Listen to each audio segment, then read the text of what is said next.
درود شفا کو درود شفاء القلوب بھی کہا جاتا ہے۔ واہ، شفاء القلوب، اس لیے کہ یہ جو ہارٹ ڈیزیزز ہیں اس میں مجرب ہے بہت۔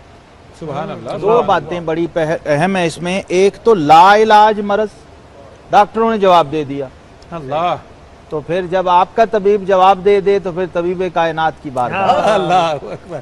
تو حضرت قطب مدینہ مولانا ضیاء الدین مدنی رحمۃ اللہ تعالی علیہ، ان کے بھی یہ مجربات میں رہا، یعنی متقدمین متاخرین سب اس کو ورد زماں بناتے تھے، خاص طور پہ جب طبیب جواب دے دے، ڈاکٹر جواب دے دے اب کوئی دوائی کام نہیں کر رہی، تو پھر آپ درود شفا سے رجوع کرتے ہیں۔ درود شفا کے میں الفاظ برکت کے لیے پڑھنا چاہ رہا ہوں۔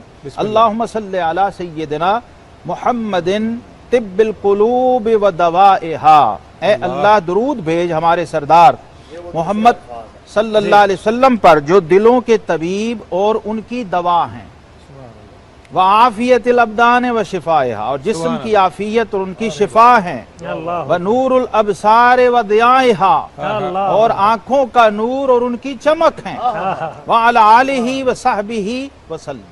سبحان اللہ، سبحان اللہ۔ درود شفاء القلوب طب القلوب و دوائہا، کیونکہ شروع ہو رہا ہے یہ دل کی بیماریوں سے، اور یہ یاد رہے کہ صرف ظاہری بیماریوں کا علاج نہیں ہے، یہ باطنی بیماریوں کا علاج بھی ہے۔ اور اس میں جو مجربات لکھے ہیں بہت سارے ہیں ائمہ نے، صرف میں دو عرض کر دیتا ہوں۔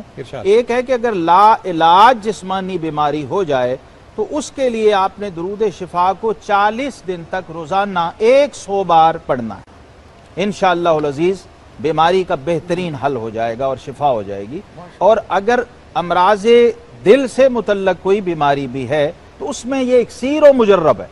جو شخص دل کے مرض میں مبتلا ہو اسے چاہیے کہ 315 مرتبہ اس درود پاک کو 315 مرتبہ 11 دن فجر کی نماز کے بعد اس کو اپنا معمول بنائے، تو انشاءاللہ العزیز ظاہری بیماریوں کے ساتھ ساتھ باطنی بیماریوں سے بھی شفا عطا فرمائے۔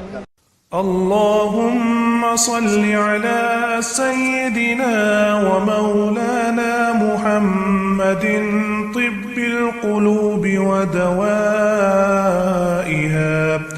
وعافية الأبدان وشفائها